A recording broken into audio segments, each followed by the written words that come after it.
Hello there. This is Tim Lichtenberg from Atmospheric Physics at Oxford. In this talk, I will present the results of my work on the influence of the interior on the atmospheric composition of sub-Neptune and super-Earth exoplanets. Specifically, I argue that the fluid circulation regime in the internal magma oceans of sub-Neptunes can control the chemical equilibration and transfer volatiles between planetary metal core, mantle, and atmosphere. This has several implications for surface and atmospheric compositions that we can expect to observe on super-Earth and the prospects for astronomical characterizations of these types of planets. To motivate this study, you see here artistic illustrations of two members of this wide class of exoplanets that are prime targets for atmospheric characterization. Super-Earth GJ1132b here on the left has been under scrutiny for several claimed detections of an atmosphere in the past several years. On top, you see a plot from a very recent study that claimed detection of hydrogen cyanide from analysis of Hubble Space Telescope observations, which would indicate the presence of a reduced, hydrogen-dominated atmosphere. At first glance, it would be surprising to see such an atmosphere on an old, mature planet, because we think that hydrogen should readily escape to space. The study shown below, on the other hand, scrutinized the same data using a different analysis pipeline and could not find evidence for any spectral features. It is hence most consistent with either no atmosphere or a cloudy one. On the right, you see the sub-Neptune K218b, for which several independent analyses found evidence for water in its atmosphere, seen on top here in the spectrum, and on the bottom the retrieved water abundance for a given cloud top pressure. These observations, and many more exciting ones will come in the near future with JWST observations, are interesting because they can tell us something about the nature and origin of sub-Neptune exoplanets, and how they relate to the planetary classes that we observe in the solar system. On this schematic diagram, you see an envisioned pathway of the transition from the initially hydrogen-dominated primary envelope on terrestrial and super-Earth exoplanets to their secondary atmosphere that may be dominated by higher mean molecular weight species. The primary atmosphere is sourced from the protoplanetary disk during planetary formation, and initially in contact with a large magma reservoir in the interior that is molten from the primordial heat of accretion and solidifies over time to a solid aggregate like the planetary mantle today on Earth. These secondary types of atmospheres are usually assumed to be dominated by volatiles delivered during accretion, and therefore the rate and form of volatile delivery is crucial to understand the climate of terrestrial exoplanets. However, and this is central to my argumentation in the following, there are several geochemical and geophysical processes that operate in the interior of planetary mantles, specifically during the molten magma ocean phase, that can alter the primitive compositional assemblage of the planet and as a result overprint the primordial composition. This has several implications for atmospheric characterizations of rocky exoplanets that extend, as we will see, to the super-Earth and sub-Neptune regime. To begin with, let us start with smallish, terrestrial-like planets, let's say about the size of Mars. The total contribution of atmospheric volatiles on the bulk mass budget of these planets is negligible, and their atmosphere is mostly fed by outgassing from the interior.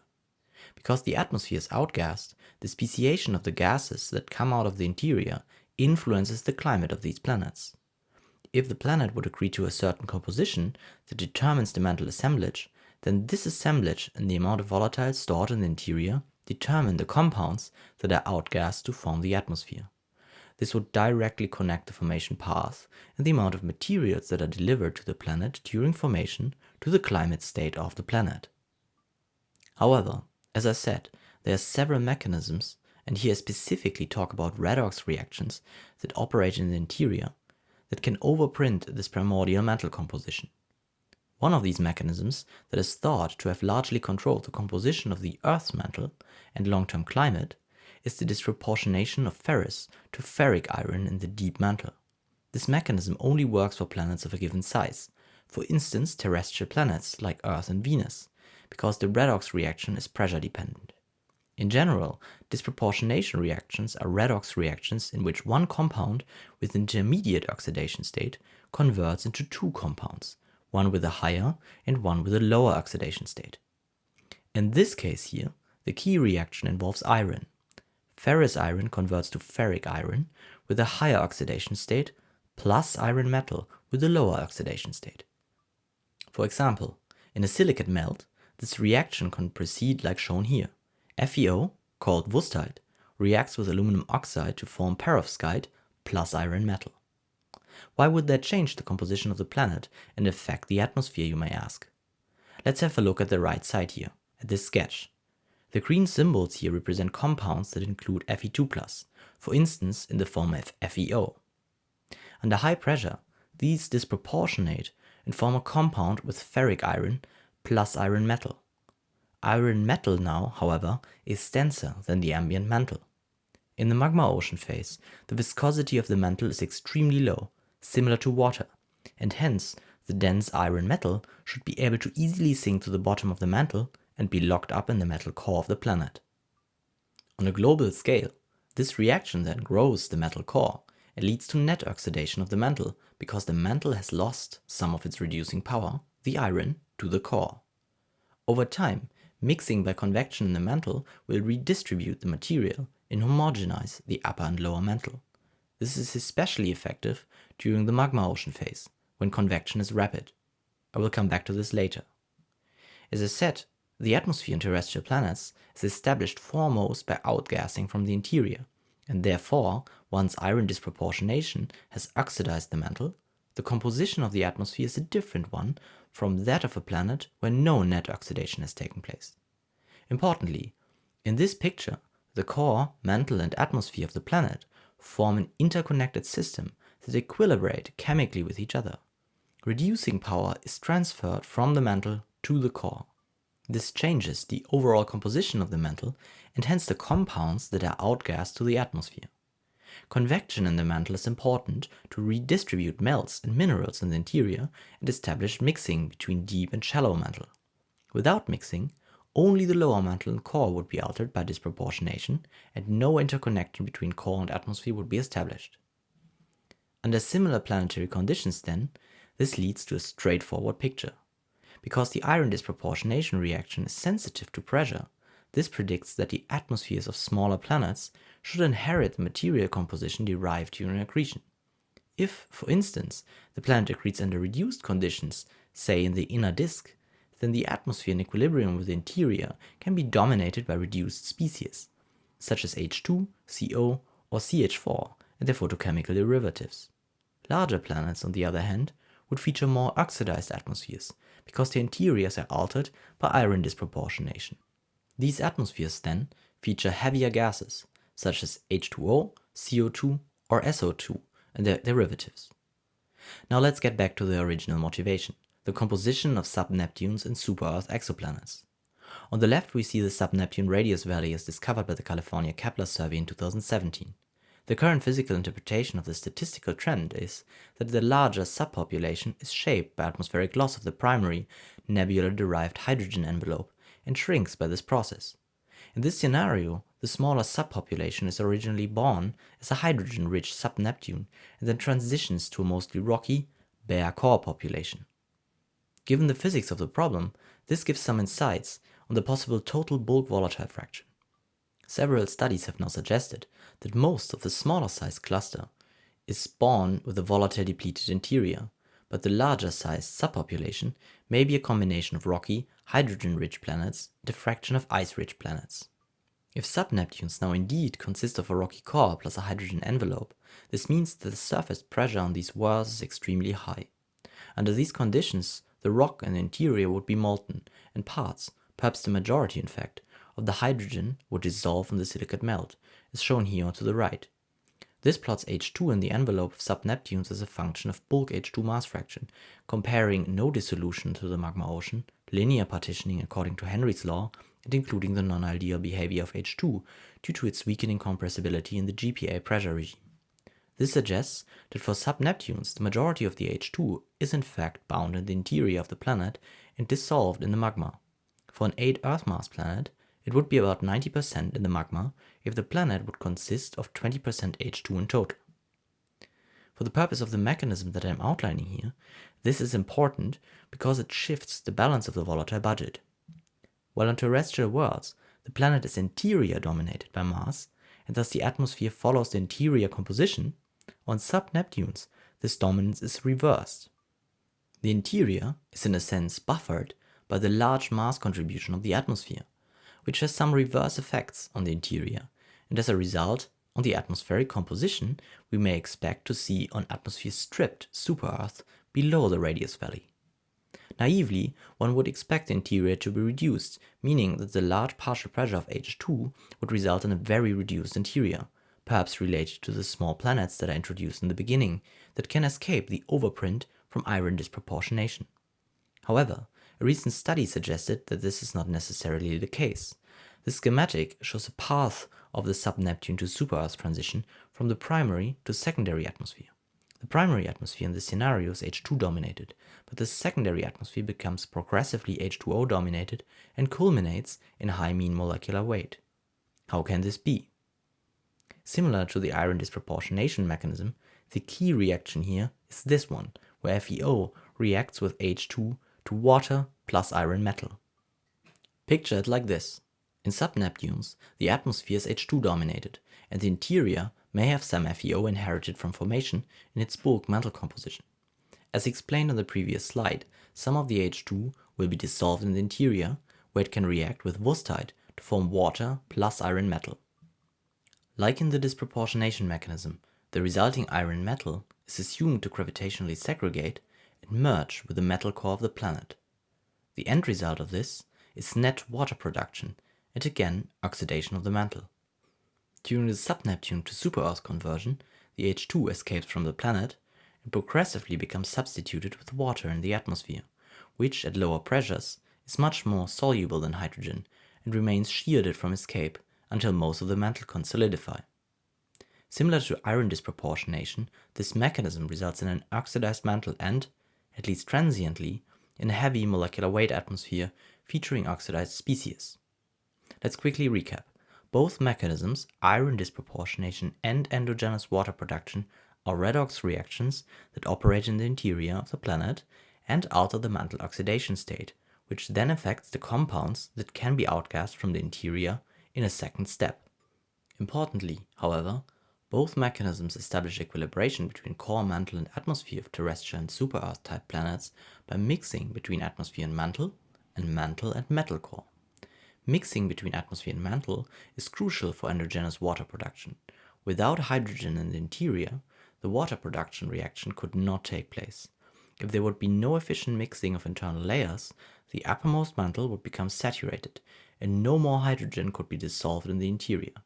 For disproportionation, the shallow and deep mantle need to be mixed to homogenize the mantle and bring the oxidized materials from the deep layers in contact with the atmosphere. Mixing the mantle seems trivial, since these magma oceans have very high fluid velocities and magma has a low viscosity. Additionally, both mechanisms need transfer of reducing power in the form of iron metal from the mantle to the core. If this were not given, then the redox balance would halt at local equilibrium, and above a certain threshold, no more oxidation or water generation would take place. The latter requirement is the issue I want to shed some more light on here.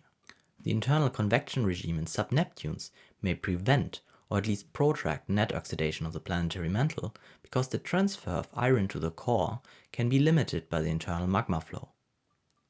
Why is that? The left side equation here is the Rayleigh number, which is an expression for the fluid flow regime in buoyancy-driven flow. At very low Rayleigh number, there's no flow, and heat transport would operate by conduction. At higher values, which is relevant for planetary objects, heat from the core to the surface is transported by convection. Let's have a quick look at the parameters that determine the Rayleigh number. It is the product of thermal expansivity, density of the medium, gravity, thermal gradient, and column depth of the convective system divided by the thermal diffusivity and viscosity of the fluid. Essentially, these parameters enhance convection, these here lower it. For sub-Neptunes, two parameters are of crucial importance. The thermal gradient is a measure of how much the potential temperature of core and surface differ from each other. Additionally, the Rayleigh number depends on the cubic power of the mantle column depth. This is important for our purposes here because sub-Neptunes are substantially larger than terrestrial planets, and therefore the internal fluid flow regime is extremely turbulent, much more so than the one of Mars or Earth-like planets in the magma ocean stage. Why does this matter?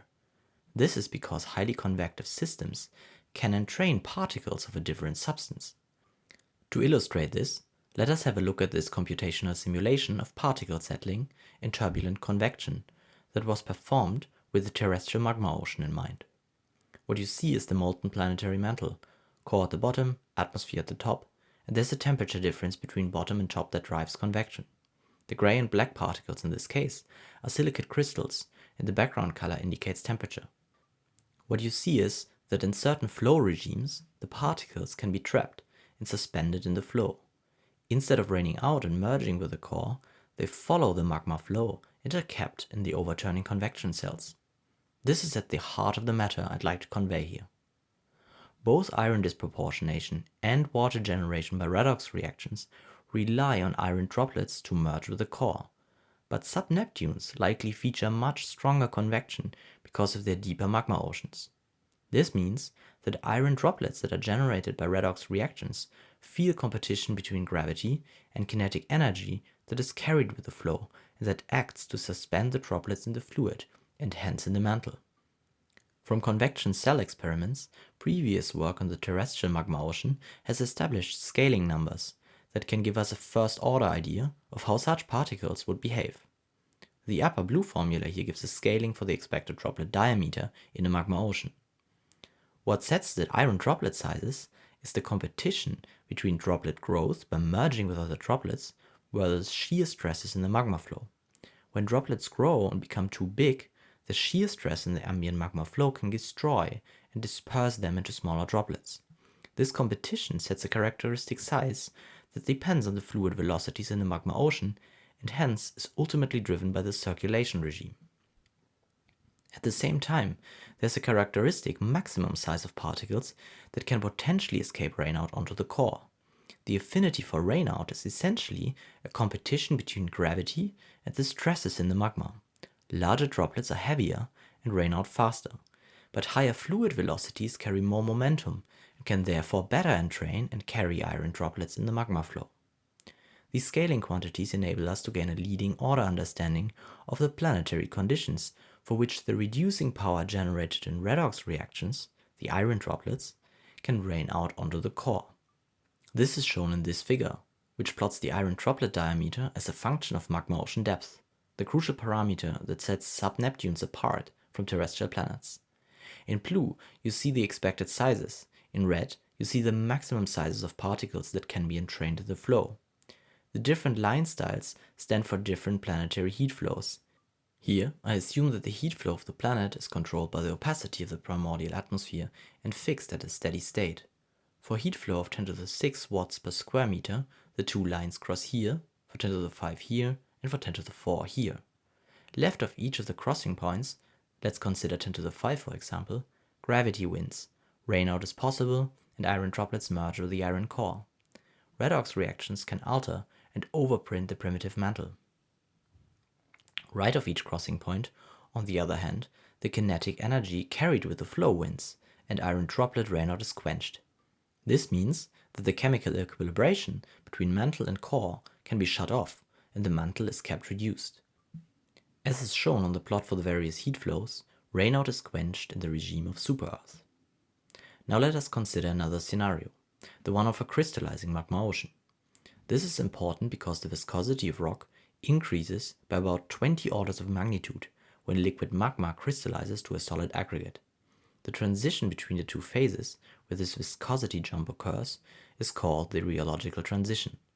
Below the rheological transition, the scalings employed here are not applicable anymore, but during crystallization from 100% liquid to partially molten, somewhere to around 50% liquid, the solidifying crystals can nevertheless substantially inhibit fluid circulation and affect the density of magma and the heat flow across the mantle. This is shown on the left-hand side, where again expected iron droplet sizes are plotted in competition with the critical sizes that may allow entrainment. The solid line here represents a fully molten magma ocean, the dashed lines show one that is 60% liquid and 40% solid. This figure suggests that again iron droplets are suspended in the magma circulation for magma ocean depth appropriate for the sub-Neptune regime. Essentially, the calculations I just showed suggest that the magma oceans in sub-Neptunes can be expected to convect vigorously, and the stresses associated with the flow can potentially entrain the liquid iron droplets, keeping the reducing power in stasis and preserve a chemical memory of their composition that is inherited from accretion. Idealized, this diagram here illustrates two end-member cases of magma ocean circulation. On the left-hand side, we see a magma ocean circulation regime akin to the terrestrial magma ocean. Iron droplets are not suspended, but rather rain out and merge with the core. Mixing is efficient enough between shallow and deep mantle to allow iron disproportionation or water production to oxidize the mantle. In the right regime, however, the fluid flow quenches droplet rainout. This then drives the redox reactions to local equilibrium and partly preserves the primordial composition of the mantle. These two scenarios for the flow regime predict diverging compositions for secondary atmospheres. The left predicts oxidizing compositions with high mean molecular weight atmospheres, while the right predicts reduced species. The same goes for the mineralogy of surfaces that potentially preserve a memory of this stage, and which can potentially be probed with eclipse mapping of ultra-short period super-Earth. Last but not least, the two scenarios qualitatively impact the lifetime and chances for detection of secondary atmospheres. The oxidized scenario prolongs magma ocean lifetimes on super-Earth because of the enhanced greenhouse effect of water vapor.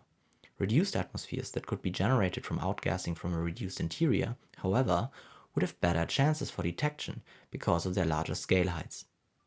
Before I conclude, I would like to highlight that there are of course many potential caveats in our understanding of the interiors of sub-Neptunes, which extends to the calculation and conclusions I described here. For instance, as you have seen, iron rainout quenching is very sensitive to the planetary heat flow. Since observed sub-Neptunes are usually several billion years old, the heat flow must be low. This may suggest the rainout quenched regime could be limited to a phase right after accretion, but it also sensitively connects the redox state to the physical mode of mantle crystallization. This may differ in sub-Neptunes in comparison with the terrestrial type magma ocean because of the pressure dependence on the mantle liquidus. Sub-Neptunes may crystallize from the middle out instead from bottom to top, which can isolate different mantle reservoirs from each other. In addition, material properties, specifically high water ice fractions inherited during accretion and planetary migration, may substantially alter the properties of the mantle to beyond what is considered here. And last but not least, the turbulent regime may be beyond what we know or can usefully extrapolate to. To summarize, the fluid flow regime of the internal magma ocean in sub-Neptunes could affect observable properties like composition, specifically for the atmosphere-stripped subpopulation of the Kepler radius valley. The mechanism advocated here is that turbulent magma flow can entrain liquid iron droplets and quench core mantle differentiation, which would essentially preserve the mantle composition inherited from accretion. This may then lead to observable differences that can be probed with astronomical observations. The rainout quenched regime should feature reduced atmospheres and interiors, but cool faster. The redox altered regime would feature oxidized atmospheres, but prolong magma ocean lifetimes. Thank you very much for your time. I'd be happy to receive your feedback on this work.